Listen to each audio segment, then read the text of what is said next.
बिस्मिल्लाहिर्रहमानिर्रहीम। अस्सलाम वालेकुम। हार्वर्ड एकेडमी की तरफ से आपको वेलकम कहते हैं। आप हमारा सीनियर ऑडिटर या फिर जो भी ऐसा सिलेबस एफपीएससी से रिकमेंडेड है जिसमें पेंशन रूल्स हैं, उसको आप www.harvardacademy.com से ज्वाइन कर सकते हैं। आज का जो हमारा लेक्चर है ये पेंशन रूल्स की लास्ट जो सीरीज़ ऑफ लेक्चर्स है जब एक गवर्नमेंट एम्प्लॉई को, गवर्नमेंट ऑफिसर को ट्रांसफ़र किया जाता है फॉरेन सर्विस में। जैसा कि पहले हमने डिफ़ाइन किया था कि फ़ॉरेन सर्विस से मुराद क्या है।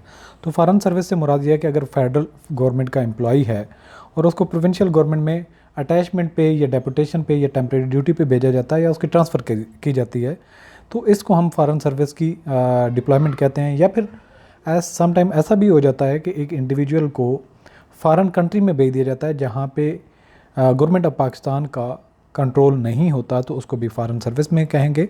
लेकिन ये लोकली भी जब एक गवर्नमेंट से दूसरी गवर्नमेंट के मतहत चला जाता है कि एम्प्लॉय ट्रांसफ़र होके through approval of the competent authority, जो उसको अप्रूव करती है, एक इदारा जो भेज रहा है वो भी कम्पिटेंट अथॉरिटी, और दूसरा जो इदारा उसको एक्सेप्ट कर रहा है या रिक्वेस्ट कर रहा है वो भी कम्पिटेंट अथॉरिटी, उसको हैंडिंग टेकिंग की एक फॉर्मल जो एक तरीक़ेकार होता है उसको करने के बाद वो एम्प्लॉय ट्रांसफ़र हो जाता है। और उसकी पे फिक्सेशन का जो टॉपिक है वो आज हम उसका कुछ हिस्सा कवर करेंगे।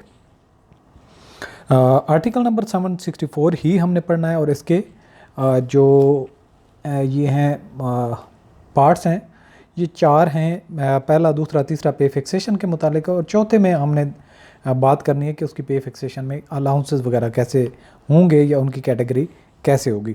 तो आपने कैटेगरी देखनी है 1, 2 और 3 में डिफरेंसेस क्या हैं, 4 में हम उसकी पे के ऊपर बात कर रहे होंगे। तो सबसे पहले जो आर्टिकल 764 है इसका मतन देख लेते हैं, टॉपिक देख लेते हैं। Pay and allowances in foreign service in Pakistan में be fixed within the limits specified in article 763। तो जो लिमिट्स हैं आर्टिकल 763 हमें बताता है, और उसका जो है ये फेडरल गवर्नमेंट हो तो उस वक्त के मुताबिक 2500 सैलरी थी पर मंथ, और अगर दूसरे थे यानी ग्रेडेड और नॉन ग्रेडेड, और दूसरी गवर्नमेंट हो यानी कि लोकल गवर्नमेंट जिसमें प्रोविंशियल गवर्नमेंट्स होती हैं, तो एक सैलरी जो पर मंथ है 1250 की बात हो रही है यहाँ पे। तो ये आर्टिकल नंबर 763 हमें पे फिक्सेशन के बारे में गाइड करता है। तो ये कौन करेगा? Pay and allowances in foreign service in Pakistan में be fixed within the limits specified in article 763। कौन स्पेसिफाई करेगा? By the authority sanctioning the transfer. जो ट्रांसफ़र को सैंक्शन कर रही है वही उसको अथोराइज करेगी। The latter should be in doing so be guided by the following general principles which should only be departed from for very special reasons to be duly recorded. तो ये जो तरीक़ेकार है, मरूजा तरीक़ेकार यहाँ पे मेंशन्ड है, इसके मुताबिक स्ट्रिक्टली फॉलो करना है। अगर इनको फॉलो नहीं करना तो वजह बताएंगे, रीज़न होनी चाहिए कि आपने इन रूल्स को वायलेट जो किया उसके बैकग्राउंड क्या था, वजह क्या थी, ऐसी मजबूरी क्या थी, कौन सा वो ऐसा एक्स्ट्रा ऑर्डिनरी फंक्शन कर रहा था, कौन सी ऐसी उसकी परफॉर्मेंस आउटस्टैंडिंग थी जिसकी वजह से गवर्नमेंट ऑफ पाकिस्तान को या लोकल गवर्नमेंट को इतने रेवेन्यूज़ इंक्रीज़ हुए, या उसकी परफॉर्मेंस की बेसिस पे उसको कुछ एक्स्ट्रा आप देना चाहते हैं, तो वो भी उसका तरीक़ेकार होगा। सबसे पहले हम देखते हैं कि तरीक़ेकार क्या है। रूल नंबर 1 क्या है? The pay of an officer transfer to a post the duties of which are similar to those of the appointment which he held when transferred should be fixed at a sum which does not exceed by more than 25% his last pay in the government service, or if he is acting in a grade or appointment from which he is unlikely to revert his last salary। यहाँ पे ये जो बात है, अब हम कहते हैं कि एक फेडरल गवर्नमेंट में था अकाउंट ऑफिसर और अब उसको ट्रांसफ़र कर दिया गया प्रोविंशियल गवर्नमेंट में एज ए अकाउंट ऑफिसर। यहाँ पे भी वो अकाउंट ऑफिसर के तौर पे काम कर रहा था, आगे जाके भी वो अकाउंट ऑफिसर के तौर पे काम कर रहा था। तो अब उसकी सैलरी में जो डिफरेंस है 25% से ज़्यादा नहीं होना चाहिए। और वो कौन सी सैलरी होगी? जो लास्ट पे वो ड्रा की थी उसने as a account officer federal government में। अब दूसरी कंडीशन ये है कि फेडरल गवर्नमेंट में एक असिस्टेंट था या सुपरिटेंडेंट था, वो काम कर रहा था एज ए अकाउंट ऑफिसर। अब अकाउंट ऑफिसर जो उसको एक्टिंग चार्ज मिला हुआ था, अब चांस नहीं है कि उसको अकाउंट ऑफिसर से रिवर्ट किया जाए बैक। तो अब एक्टिंग पोस्ट है और आगे चल के भी वो अकाउंट ऑफिसर के तौर पे काम कर रहा है, तो लेकिन उसकी जो एक्टिंग पोस्ट थी फेडरल गवर्नमेंट में, उसमें उसने जो लास्ट पे ली थी उसके मुताबिक आगे जाके एडजस्ट करेंगे और वो पे 25% से ज़्यादा नहीं होनी चाहिए। ये तो केस था नंबर 1 जिसमें सेम फेडरल गवर्नमेंट में वो कर रहा था, सेम ही फॉरेन सर्विस में जाके कर रहा था। फॉरेन सर्विस से लोकल गवर्नमेंट भी हो सकती है, प्रोविंशियल गवर्नमेंट भी हो सकती है, other than government of Pakistan कोई भी फॉरेन सर्विस की भी हो सकती है। ये तो पॉइंट नंबर 1 हो गया, सेम टू सेम फंक्शन है, एक जगह जहाँ पे कोई कर रहा था दूसरी जगह भी उस तरह। अब जब चेंज होगी तो दूसरा केस क्या है, an officer transfer to an unusually responsible और डिफ़िकल्ट पोस्ट, जिस पोस्ट पे वो काम कर रहा था उससे उसको हायर पोस्ट पे काम करना पड़ गया या मुश्किल काम था जो उसको सौंपा गया, और to one the duties of which differ from those of his appointment under government. तो गवर्नमेंट में अगर वो अकाउंट ऑफिसर के तौर पे आया था, आगे चल के उसको कोई और खिदमात देना पड़ गई हैं, मजबूरी है, उसको ट्रांसफ़र किया गया है, तो इस तरह के मामला होगा। Should receive pay specially fixed with reference to his status and pay in the service of government. तो उसकी स्पेशल पे भी एक फ़िक्स की जाएगी और स्टेटस के हिसाब से, जिस ग्रेड में वो सर्विस कर रहा है, ग्रेड 7 का होगा तो उसके स्टेटस के मुताबिक ग्रेड 12 में होगा, 14 में होगा, 17 में होगा, 19 में होगा, व्हाट्सएवर जो भी केस है, and the nature of the work for which he is transferred, और उस काम की नौयत के हिसाब से जिसके लिए उसको ट्रांसफ़र किया गया है। अब केस नंबर 3 आ जाता है, when the transfer is to a state, यानी कि एक ऐसी स्टेट में भेजा जा रहा है। स्टेट कौन सी, जैसा कि आप ये अज्यूम करें जब पाकिस्तान बना तो बहावलपुर की स्टेट अलग से थी, बाद में उसने एक्सीड किया पाकिस्तान के साथ। अब उस स्टेट में किसी को कोई ऐसा एक्सपर्ट बंदा चाहिए जो कि अपनी फील्ड से हट के भी काम कर सकता हो, तो वो जो खिदमात दे रहा होगा उस स्टेट को कुछ फ़ायदा होगा, वो उसको कुछ एक्स्ट्रा कंपनसेट करेगा। तो ये मामला कैसा है, ये केस नंबर 3 है। When the transfer is to a state which acceded to Pakistan the local government may allow.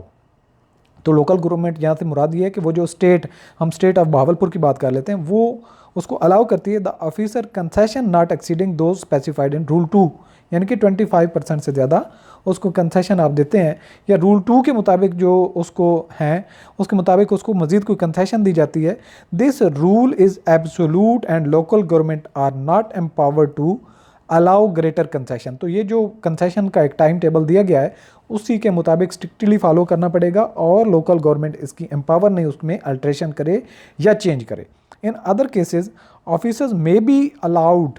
अब दूसरी अगर उसको कंपनसेट करने हैं तो वो दूसरी हालात हो सकते हैं, सिचुएशन हो सकती है, या उसकी शक्ल और हो सकती है। वो कौन कौन सी हो सकती है? In other cases officers may be allowed travelling and conveyance allowance. उसको ट्रैवलिंग और कन्वेंस अलाउंस दिया जा सकता है on such scale as the local government consider adequate.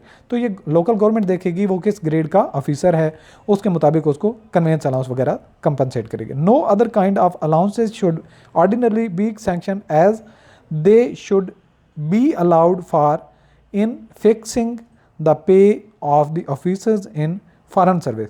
तो बाकी उसके जो आप रेवेन्यू वगैरह को सैंक्शन ऐसे नहीं करेंगे जो उसकी पे फिक्सेशन में आएंगे।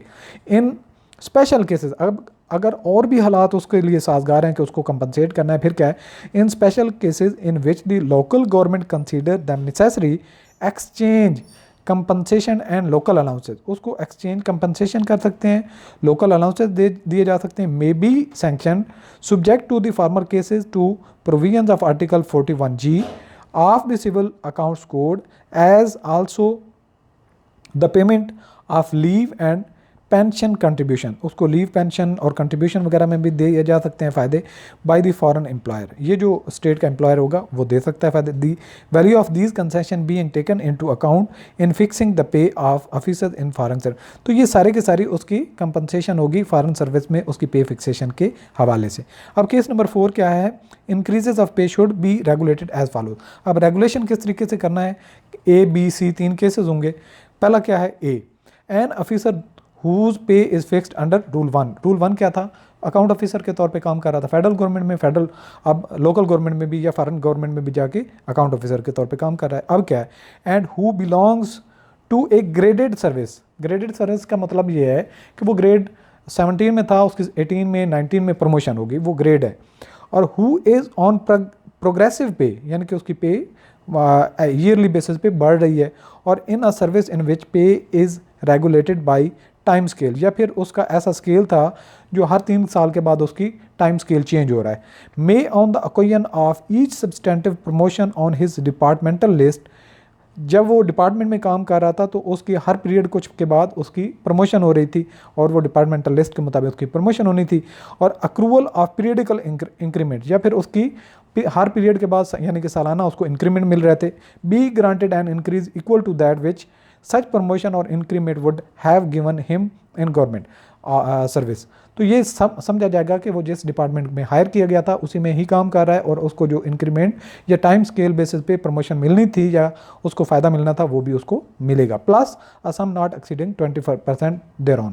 तो ये जो फ़ायदा उसको मिलेगा जो फेडरल गवर्नमेंट में होते भी मिलना था अब यहाँ पे भी मिलेगा, और साथ में एडिशनल 20% से ज़्यादा उस पर इंक्रीज़ नहीं देना, यानी कि 20% तक आप मैक्सिमम एडिशनल उसको फ़ायदा दे सकते हैं। Note, When an officer in foreign service would have obtained, जब एक फॉरेन सर्विस में एक इंडिविजुअल है उसने क्या अटेंड किया, had he remain in government service, जैसा कि वो पहले ही गवर्नमेंट सर्विस में था अब दूसरी जगह पे, acting promotion from which he would not have been likely to revert his salary may be raised.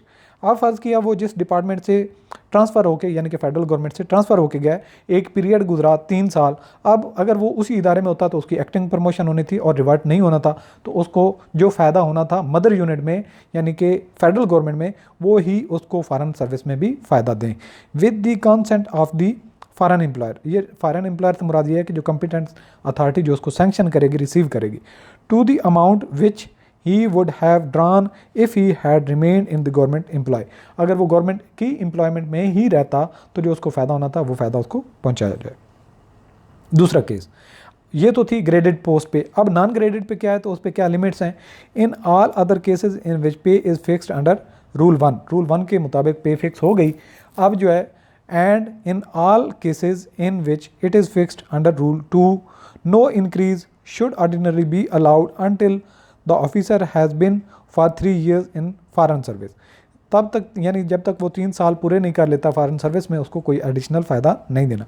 After that period and subsequently eight interval of not less than 3 years, यानी कि हर 3 साल के बाद उसकी रिवाइज़ करेंगे। Increments of not more than 20%, और ये जो इंक्रीमेंट्स होंगे 20% से ज़्यादा इंक्रीज़ नहीं करने हर 3 साल के पीरियड के बाद। Of the original pay may be allowed if proposed by the foreign employ, और ये जो उसकी ओरिजिनल पे के साथ साथ इंक्रीज़ होते रहेंगे, लेकिन ये जो फॉरेन सर्विस फॉरेन एम्प्लॉयर उसका है ये उसकी कंसेंट देगा। And if in the opinion of the authority by whom transfer was sanctioned they are justified with reference to the work of the officer and the nature of his duties. जो उसको sanction कर रहा है उसके transfer की वो उससे satisfy है तो उसको कोई और भी स्पेशल या जस्टिफाइड रेफरेंस दे के फ़ायदा पहुंचाना चाहते हैं तो पहुंचा सकते हैं। ये अदर केसेस हैं नॉन ग्रेडेड पोस्ट के अलावा। नॉन ग्रेड पोस्ट के लिए, in the event of material change in the nature of the duties of an officer in foreign service his pay may be revise within the limits of its powers और sanction by the authority who sanction transfer. यानी कि अगर उसको कोई मज़ीद change करनी है या मटेरियल चेंज उसकी पे में करना है या उसकी नेचर ऑफ ड्यूटीज़ में करना है तो फिर जो इंडिविजुअल उसको फिक्स कर रहा है उसके मुताबिक आपने यानी कि जो उसकी ड्यूटीज़ की नेचर चेंज हुई, अब टेक्निकल सर्विस उसको करना पड़ रही है, काम करना पड़ रहा है और उसके मुताबिक उसकी पे रेज़ करना चाहते हैं तो उसकी परमानेंट फिर आप जो है अप्रूवल लेंगे किससे, जो कम्पिटेंट अथॉरिटी है जिसने उसकी सैंक्शन की थी ट्रांसफ़र के लिए, वही उसकी कम्पिटेंट अथॉरिटी होगी। तो ये था आज का हमारा सेशन, और मज़ीद आप हमारे कंप्लीट सीरीज़ को ज्वाइन करने के लिए हार्वर्ड अकेडमी के जो कंप्लीट कोर्स है उसको ज्वाइन कर सकते हैं। All the best.